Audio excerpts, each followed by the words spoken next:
గురించి మనతో మాట్లాడడానికి నారాయణగూడ నుంచి అజీం రెడీగా ఉన్నారు. చెప్పండి అజీం, శ్రీ చైతన్య విద్యా సంస్థల ఇంటర్ బోర్డుకి సంబంధించి ఆదేశాలు కూడా లెక్క చేయకుండా ఇలా చేయడం, మరి అంటే పేరెంట్స్ ఏమంటున్నారు?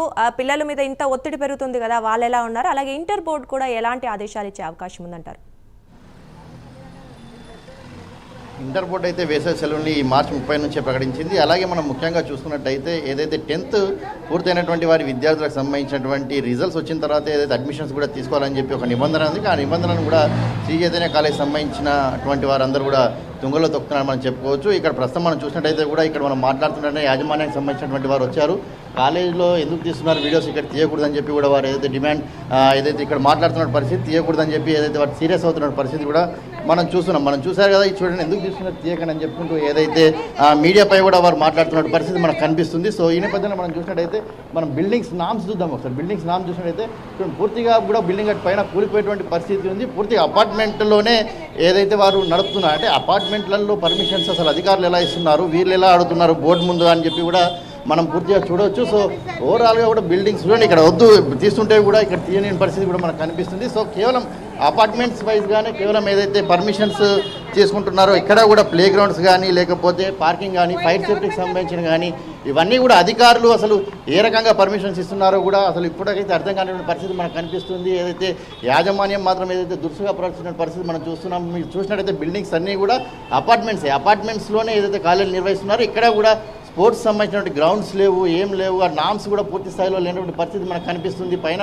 మనం చూసినట్టయితే కూడా అదే పరిస్థితి ఇక్కడ నారాయణగూడలో ఉన్నటువంటి బిల్డింగ్లో కూడా అదే పరిస్థితి కనిపిస్తుంది. సో ఇక్కడే కాదు, కేవలం రాష్ట్ర వ్యాప్తంగా కూడా చైతన్యకు సంబంధించినటువంటి కాలేజీల పరిస్థితి ఇదే. కేవలం అపార్ట్మెంట్స్లలో ఒక పర్మిషన్ తీసుకునే క్యాంపస్ల పేరు మీద నడుపుతున్నారు. ఇక్కడ మనం చూసినట్టయితే శ్రీ చైతన్య 4th క్యాంపస్ అని రాసింది. అంటే కేవలం ఒక బ్రాంచ్ కోడ్ మీద కూడా అనేక కాలేజీలు నిర్వహించడం, అనేక ఏదైతే బిల్డింగ్స్లలోకి వెళ్ళిపోయి అదే దాని మీద అడ్మిషన్స్ తీసుకొని నడపడం, ఇలాంటి రూల్స్ అన్నీ కూడా పాటించకుండా తీసుకుంటే అడ్మిషన్స్ 10th క్లాస్ సంబంధించినటువంటి ఎవరైతే విద్యార్థులు రిజల్ట్స్ వచ్చిన తర్వాతనే అడ్మిషన్ తీసుకోవాల్సిన పరిస్థితి ఉంది. కానీ ముందుగానే శ్రీ చైతన్యకు సంబంధించినటువంటి యాజమాన్యం టీచర్స్ అందరూ కూడా ఏదైతే పిల్లల దగ్గరికి వెళ్ళడం, పేరెంట్స్ దగ్గరికి వెళ్ళడం, వారికి వెళ్తూ వారితో అడ్మిషన్స్ ఇప్పటి నుంచే తీసుకోవడం లాంటి పరిస్థితులు కూడా చేస్తున్నారు. సో ఓవరాల్గా చూసినట్టయితే శ్రీ చైతన్య ఎక్కడా కూడా నామ్స్ పాటించలేదు అనేది మనకు చాలా స్పష్టంగా తెలిసిన పరిస్థితి కనిపిస్తుంది. ఇటు ప్రభుత్వం సంబంధించినటువంటి జీవోలు ఇచ్చిన ఆ జీవోలను కూడా పట్టించుకోకుండా స్పెషల్ క్లాసుల పేరుతో వాళ్ళు ఇంటర్మీడియట్ ఫస్ట్ ఇయర్ పూర్తి కాగానే సెకండ్ ఇయర్ కోర్సులను రన్ చేయడము, ఇలా అనేక విధాలుగా కూడా ఏదైతే నడిపిస్తున్న పరిస్థితి కనిపిస్తుంది. ఇక్కడ కొంచెం మంది ఉన్నారు, వారితో మాట్లాడించే ప్రయత్నం కూడా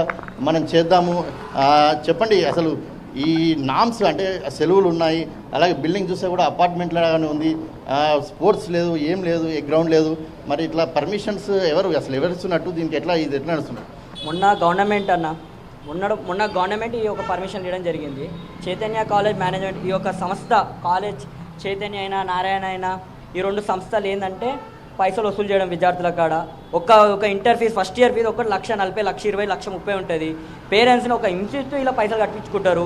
ఇంకొకటి ఇప్పుడు సమ్మర్ హాలిడేస్, ఇప్పుడు సమ్మర్ హాలిడేస్ అని చెప్పి ఇప్పుడు ఎక్కువ ఫీజు వసూలు చేస్తారు. ఇప్పుడు దీనికి ఒక సపరేట్ ఫీజు ఉంది. దీనికి మళ్ళీ బుక్లకు సపరేట్ ఫీజు, అది 15,000-16,000 ఉంటుంది ఒక్కొక్క సబ్జెక్ట్, ఒక్కొక్క గ్రూప్ బట్టి పైసలు వసూలు చేస్తారు. ఇంకొకటి మీరు చూస్తే చూడండి, ఎక్కడైనా ఎగ్జిట్ అని ఉందా చూడండి, ఇది ఓన్లీ ఫర్ ఒక స్టైల్గా కట్టిరు వీళ్ళు, అంతే. వీళ్ళు ఈ యొక్క చైతన్య నారాయణ మేము గవర్నమెంట్ ఒక్కటి రిక్వెస్ట్ చేస్తున్నాం, గవర్నమెంట్ ఫీజు వసూలు చేయాలని చెప్తున్నాం.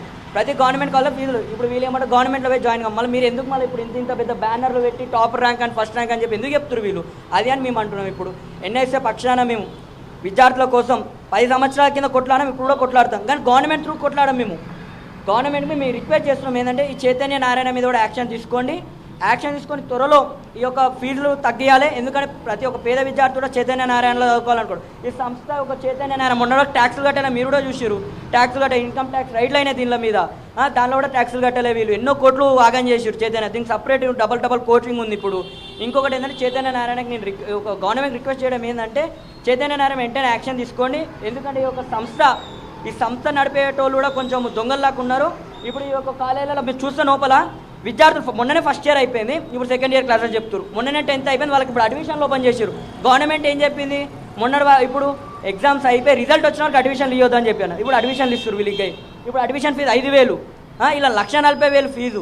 ఇంకొకటి ఏంది, ఇప్పుడు వీళ్ళు ఎక్స్ట్రా బుక్ల ఫీజు 16,000, 18,000. ఎంపీసీ ఐఐటి ఫీజు ఇక్కడ 15,000 బుక్కులు.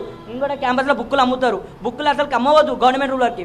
తెలుగు అకాడమిక్ బుక్కులు ఉన్నాయి, అవి కూడా చదువుకోవచ్చు. అవి ఒక 600-700 పెడితే వస్తుంది. మళ్ళీ బుక్కులు కొనకపోతే వాళ్ళని హింసిస్తారు విద్యార్థులని. ఇలా మరి ఇక్కడ ఇంకొకరు ఉన్నారు చెప్పండి, గవర్నమెంట్ అధికారులు ఉన్నారు కదా, ఇక్కడ అధికారులు ఎలా ఇస్తున్నారు పర్మిషన్స్ ఈ అపార్ట్మెంట్లలో చేయడానికి అసలు? ఈరోజు కార్పొరేట్ విద్యా సంస్థలకు ఈరోజు గవర్నమెంట్లో అధికారులు కొందరు వతస్సు పలుకుతూ వాళ్ళ ధనార్జన ధ్యేయంగా వాళ్ళ దగ్గర లంచాలు తీసుకొని ఈరోజు పర్మిషన్లు ఇస్తున్నారు. అదో ఈరోజు చూసారు ఆ మెట్లు కూడా ఈరోజు నిర్భయంగా ఉన్న విద్యార్థులు కూడా ఈరోజు గవర్నమెంట్ మార్చి 30 తారీఖు దాకా హాలిడేస్ ఇచ్చినా ఈరోజు వీళ్ళు క్లాసెస్ నడిపిస్తున్నారు. సమ్మర్ క్యాంప్ అని చెప్పి అధిక మొత్తంలో ఫీజులు వసూలు చేస్తున్నారు. నిబంధనలు గాలికి వదిలేస్తారు. గత ప్రభుత్వంలో కూడా పట్టించుకోలేదు. కానీ ఈ ప్రభుత్వం అయినా ఇలాంటి శ్రీ చైతన్య నారాయణ కార్పొరేట్ విద్యా సంస్థలపై చర్యలు తీసుకొని విద్యార్థులకు న్యాయం చేయాలి. తల్లిదండ్రులు అనేక పెద్ద మొత్తంలో ఫీజులు చెల్లించినా వీళ్ళు ఆ నిబంధనలను వదిలేస్తున్నారు. జస్ట్ వాళ్ళు ధనార్జన ధ్యేయంగా విద్యా సంస్థలు రన్ చేస్తున్నారు. ప్రభుత్వం ఇకనైనా వీళ్ళపై చర్యలు తీసుకొని కఠినమైన చర్యలు తీసుకొని నిబంధనలకు అనుగుణంగా కళాశాలలు రన్ చేసే విధంగా అధికారులు చర్యలు తీసుకోవాలని ప్రభుత్వంకు మేము సూచిస్తున్నాము. కానీ లేని ఎడల రాష్ట్ర వ్యాప్తంగా విద్యార్థి నాయకులు అందరూ వచ్చి ఈ విద్యా సంస్థలు ముట్టడించే విధంగా ఉంటుంది.